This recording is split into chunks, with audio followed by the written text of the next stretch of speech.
The NFC West could surprise some people this year. Let's discuss.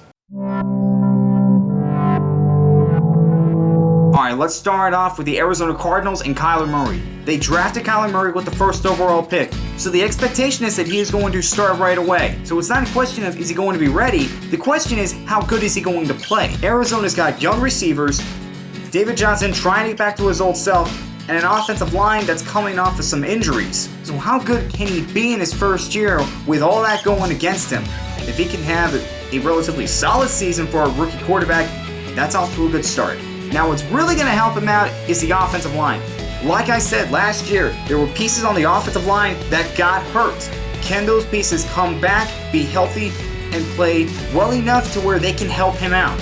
Going to go a long way this year. And finally, Hassan Reddick. When Hassan Reddick was drafted in 2017, everybody was saying he's got all the tools to be a really good linebacker. However, it was going to take him a little bit of time because he's never played linebacker before. But he has made progression from year 1 to year 2. Now can he take the next step in year 3 and be one of the better linebackers in the league? I think he can, but we'll see what happens when the season starts. The question on everybody's mind when it comes to the Rams is, can they get back to the Super Bowl?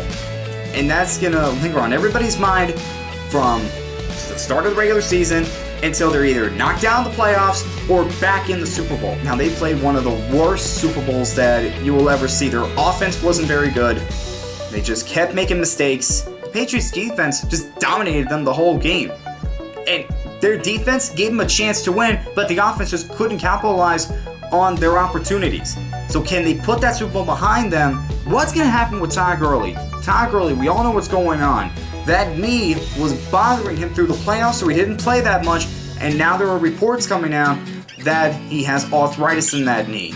So the Rams, we already know they're going to limit his touches, but just by how much? So is he still going to be the same rusher that he has been the past few seasons, or is he going to find his way out of the Rams sooner than we thought? And lastly, their defense. And yes, I know they have Aaron Donald, a very solid secondary, very solid defensive line. However, it was very inconsistent last year. There were moments when they were great, like in the Super Bowl, and moments that they weren't, like when they gave up 51 points to the Chiefs. Can they get a little more consistency with their defense? That'll help out the offense so that they don't have to score a whole lot of points every single game. Alright, let's move on to the 49ers and Jimmy Garoppolo. Jimmy Garoppolo tore his ACL in the third game of the season. Is he going to be fully healthy once the regular season starts? You never know with ACL injuries. Sometimes a player can come back fully healthy, no effects, and other times a player is going to be bothered early on during the season. If Jimmy Garoppolo can come back, be 100% by the start of the season, 49ers could shock some people. Remember, during the offseason last year, we were talking about how the 49ers could make it back to the playoffs. Jimmy G again? Could they actually do it? George Kittle, he had a great season last year. Nobody expected him to break out the way he did. Can he have another great season? Now with Rob Gronkowski retired, there's an opening for best tight end in the league. Could Kittle take over that role this season? Now I touched on this a little bit earlier, but I want to expand upon it. Can the 49ers get back to the playoffs? If Jimmy G's fully recovered, that's going to help out the offense a lot. If the defense can play some solid football, that's going to help him out a lot. If the special teams are up to par, that's going to help him out a lot. A lot of things do have to go right for the 49ers to make the playoffs, but it's not an unrealistic expectation.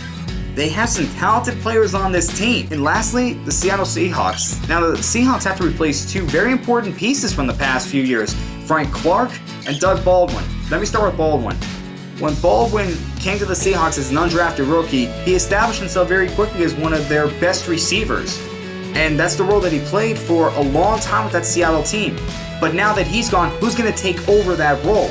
I'm not really seeing Seattle's number one receiver right now, so is somebody going to step up and take over that role that Baldwin had for a long time? Frank Clark was their best sack man, and they traded him to the Kansas City Chiefs. So who's going to replace Frank Clark as their top sack man? Now they drafted LJ Collier in the first round, but it's asking a lot for a rookie to come in and be your best pass rusher right away. Normally that takes time. So can anybody from that Seattle defense emerge as their next pass rusher? And finally, the secondary. Remember why Seattle was so good during that time? Because they had the best secondary in the league. Well, all those pieces are now gone. Earl Thomas left for free agency. That was the last piece of the puzzle. Now, they have to rebuild the secondary a little bit. So who's going to emerge in the secondary? Alright guys, so that is the end of the training camp previews. And I got some ideas for some videos that I might want to do while we wait for the season to start. Of course, I'll do my pretenders versus contenders before the season starts. But I mean some videos to tie us over before that. Alright, see you then.